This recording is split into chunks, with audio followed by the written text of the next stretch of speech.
And one of Donald Trump's supporters, former Republican presidential candidate, Dr. Ben Carson. Dr. Carson, always good to see you, sir. Let me ask you quickly about what Mike Pence just said on the Today Show. He said that within a matter of hours, the Trump campaign will provide evidence that shows the accusers of the last few days of Donald Trump have fabricated their stories. Do you have any more insight into what that evidence may be?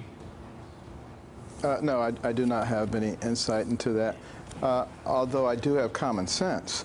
And, you know, for instance, if somebody's sitting next to you in the first class section of the airplane, there are stewardesses, there are other people around, and there's this gigantic armrest.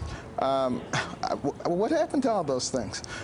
I really look at the way that these things have been brought up, and as you know, a week or two, I predicted that this was going to happen, and that they will keep coming up with stuff to try to take your eye off the ball.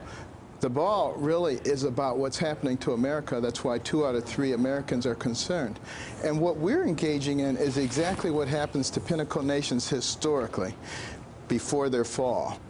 They take their eye off the ball, start engaging in things that really don't matter that much. Not that, you know, sexual language and abuses is not important, but when you're talking about the train going off the cliff, you really need to deal with that first. The other thing is done is fiscal irresponsibility. Dr. Carson, let me just finish these 3 points, please. You get 2 points. I'll let you get to your second point. You got to let me respond to the first point so we can do this in a rational way. So on your first point, though, you say the train's going off the cliff.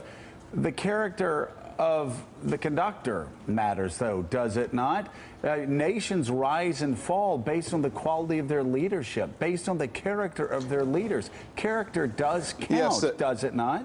Yes, yes, and the conductor needs to make a decision. If there's a fight going on in the coach car and the train's going off the cliff, which one is he going to do? That's a good conductor. The second point is fiscal responsibility. Nations, pinnacle nations, before their fall, they become fiscally irresponsible. We see that time after time.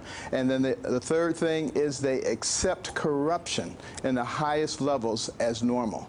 Right. It seems like we've read that playbook and we're ready to go off that cliff. But fiscally irresponsible, Donald Trump's economic program actually leads to larger debts and deficits in the future than Hillary Clinton's, does it not? It depends on which economist you want to look at, but let's throw the economists out and let's use common sense. Well, let's use math. And let's look at common sense. From 1850 to 2000, our economy grew at an average rate of 3.3%. Since 2000, it's grown at less than half that, for the most part. Now, they say it's the new normal. There's nothing normal about it. What we've done is impose enormous restrictions on people with all of these regulations and had a tax system that is not conducive to entrepreneurial risk-taking and capital investment. You know, we have historical evidence that shows what works and what doesn't. And then people say, well, when you cut taxes, when Bush cut taxes, the deficit went up. Of course it went up because we got involved in 2 wars, which I didn't agree with. Catty Kay here, you just said throw the economists out. That really smacks of something that happened during the Brexit campaign in the UK when one of the Leave campaigners said we done such a great job of helping us to get into good condition. That's why I throw them out. It's kind of anti-elite idea that we don't want experts telling us about the economy. Since Brexit, of course, sterling has tanked and it's been a problem for the British economy. So perhaps having experts telling us about the economy is not such a bad thing after all. I want to push you on this allegations of sexual abuse, because you seem to be suggesting this morning in this interview with your description of the first-class cabin and in previous interviews that these women are lying. The real reason that women who have been sexually abused don't come forward to talk about their stories is precisely this, that all too often they are accused of being liars. Are you saying that these women are lying? That's your characterization, because you need to characterize it that way to try to make me the bad guy. No, but here's the fact. No, you just said it could. It's a question. You were describing a first-class cabin where there was not. Stop. Hey, can you turn her microphone off, please? No. Turn her microphone off so I can talk. No. It's a simple question. Yes or no? Do you believe these women are lying or not? Nobody's trying to paint you as a bad guy. We just want an answer. Straight talk. It doesn't matter whether they're lying or not. Of course it matters. What matters, listen, It doesn't matter whether they're lying or not. What matters is that the train is going off the cliff. We're taking our eye off of that, and we're getting involved in other issues that can be taken care of later. If the campaign is saying, and you are suggesting that they are lying because this possibly couldn't have happened because of the way that first-class cabins are designed and their air hostess is there, which is implying that you think they are lying, that they're not telling the truth, then that's a huge issue. Okay. Here's what we need to be thinking about. I love the fact that all of a sudden you want to talk about morality in our country. I would love us to bring back our Judeo-Christian values and begin to teach those things and emphasize them at a time other than a political election. Let's do that. But right now, the train is going off the cliff. Are they not relevant? You've got to understand that. Dr. Carson, you definitely know how bruising a primary battle can be. But the entire time you ran for president, you were not accused of a sexual transgression the entire duration of your race, except perhaps by Donald Trump, who referenced you somewhat as a pedophile in a completely unfounded and ridiculous statement. What does it say that there are 1, 2, 3, 4, multiple accusations about Donald Trump, and you didn't have a single accusation like that against you? Again, not the important issue. It's like hitting against a brick wall, getting people, and particularly people in the news media, to understand how much trouble we're in. Look at what's happening to the future of our children. We got a almost $20 trillion national debt, a fiscal gap of $200 trillion. Carson, 50% of the electorate are women. You think about what's happening with our borders. You think what's happening with our jobs. You think about what's happening with education. You look at all the division that's going on in our country. A house divided against itself cannot stand. It's like you need to shake people and say, look, you folks, said something we that was fascinating. These are not Republican or Democrat issues. This is America we're talking about. You wanted to talk Get it through your thick skulls. Yeah, my fold's not really that thick. I think Judeo-Christian values should apply not only when we're not in the midst of a campaign, but I think it should apply in a campaign. You said, let's just push the Judeo-Christian ethics to the side during the middle of the campaign. Let's talk about it later. Shouldn't they apply now as much as usual, as much as at any time? Why is it that you people in the media like to take something that someone said and then try to recharacterize it as something else so that you can then come back and say, this is what he said? Why not just listen to what I'm telling you? I am listening to what you're telling me, and you can go back, and the great thing is we have transcripts and we have tapes, and you said we shouldn't focus on Judeo-Christian values right now. It's on the transcript, it's on the tape. Do you think Judeo-Christian values apply during campaigns or only after campaigns?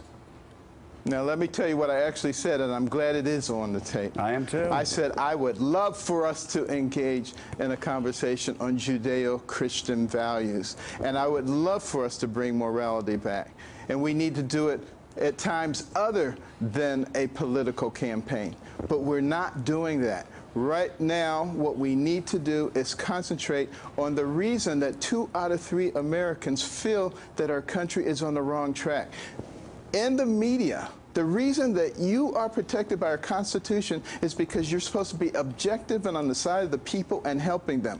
When you take sides, it is absolutely distorting to the original What side have I taken, Dr. Carson? I'm just curious, because I'll tell you what, Hillary Clinton people think I'm on Trump's side, and Trump people think I'm on Hillary Clinton's side. I'm so confused. I don't know what side I'm on. Let me ask you a question. Do you believe that your network is unbiased? I don't believe any network is unbiased. All right, then you have just confirmed what I said.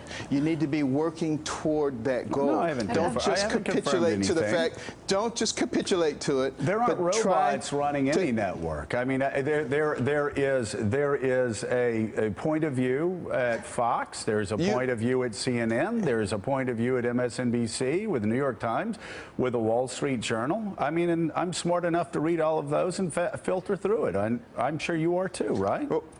Well, how about you become the champion for the people and start I am the trying to be champion for the very people, sir. objective. Doctor, I am, and All that's why we let Democrats and Republicans come on, and we consider this to be a safe zone, and we don't let people talk in talking points. Work on your colleagues then, please.